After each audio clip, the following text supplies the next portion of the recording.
Hi friends, કેમ છે? મજામાં ને? જો નાકાવાળી હાલે પાણીમાં ધાણામાં. અને આમાં અમે જો ઓલું કર્યું 12-32 ખોળ પાણી. હાલો બતાવું તમને. આ ધાણામાં 12-32 ખોળ પવાય કે ના પવાય, કેટલો ફાયદો કરે, કેટલો નથી ફાયદો કરતો, એ જરાક જણાવજો કોમેન્ટમાં. અને હાલો જો તમને બતાવું.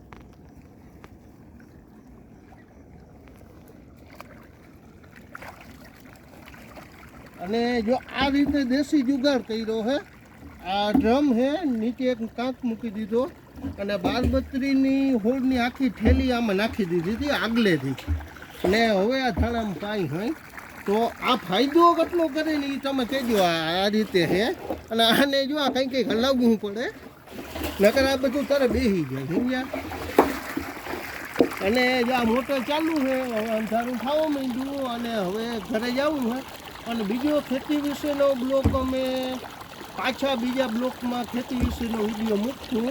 જો તમને સારું લાગે તો લાઈક, શેર અને કોમેન્ટ કરજો અને થોડોક સપોર્ટ કરજો ફ્રેન્ડ્સ. કારણ કે ખેતીવાડીમાં હોય અને આ નવા ચાલુ થયા હોય. જો કાંઈ ભૂલ થાય તો વધારીને આગળ વધજો અને વધારજો. બાય.